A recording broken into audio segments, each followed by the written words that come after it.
Hello everyone, I'm Joe Coward and welcome to another round of Match Play, where each week we invite a couple of experts. We toss out 3 topics. I'll award a point for each hole and we'll see who is the latest Match Play champion. 3-time winner on the PGA Tour, Chris DiMarco is one of our guests on one side, and Fred Albers from the PGA TOUR Network on SiriusXM, covering all the action on the course from week to week, is on the other side. And this week, it's a rematch of Week 1 Match Play, where Fred Albers pulled out a victory on the last hole. Chris DiMarco, we'll start with you first. Luke Donald wins the Match Play very impressively with 6 wins on the week. Is he the best Match Play player going right now? And if not, who is? Well, I mean, I'd have to say probably yes. It's kind of a what have you done for me lately? And since it was yesterday, pretty impressive stuff, especially since I don't know if he even saw 17 and 18, to tell you the truth. I know he didn't see 18. Pretty amazing. Never behind in any match, which was unbelievable. And then to go through the players he did, obviously beating Martin Keimer, who's playing about as good as anybody is right now. You know, Luke's one of those players where he hits it straight down the middle. He's a great putter. He's a great iron player. And I'd have to give it up for Luke right now, definitely. Now let's move over to Fred. And who is your pick for the best Match Play player right now? Well, I guess you'd have to consider Jeff Ogilvy's record. He's a 2-time winner, plus a runner-up. 20-4 with an impressive President's Cup winning record as well. But the key to your question is right now, and Donald he played only 89 holes in 6 matches, and he led 81 of those 89 holes. I think because you phrased the question right now, I think Luke is the Duke of Match Play.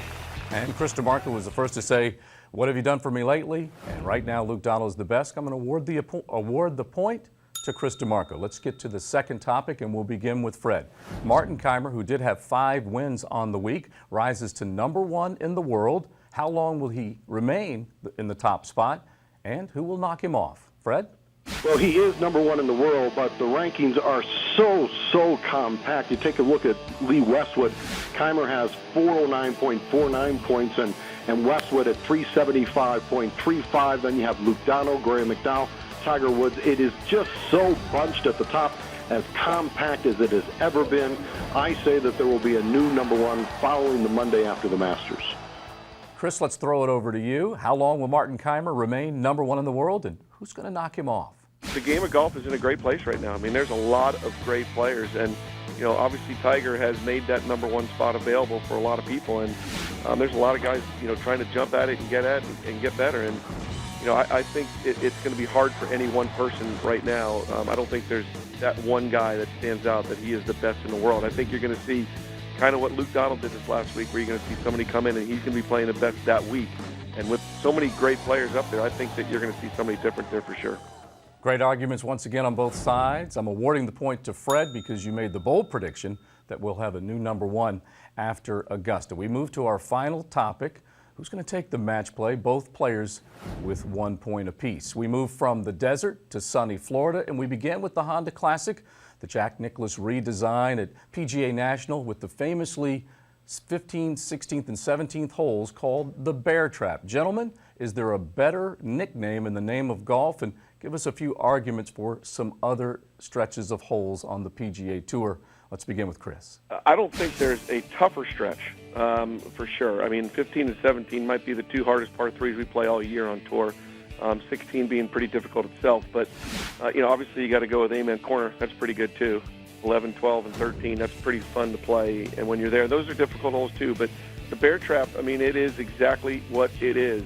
You know, you go through there and you just hope that you get through unscathed because it is so difficult. But I like the Bear Trap. I think it's a great name, and obviously one of the greatest players to ever play the game in Jack Nicklaus, and you know, rightfully so, named Bear Trap. Chris, a good mention of Amen Corner as well. Fred, what about you with the best nicknames on the PGA Tour? How about Colonial and the Horrible Horseshoe, or as David Faraday calls it, the Awful Armpit? I think that's the best nickname of a 3-hole stretch. And Joe, for the first time in the history of match play, I'm throwing a penalty flag on you because of the simplicity of the question. I am embarrassed at the simplicity of your question, sir.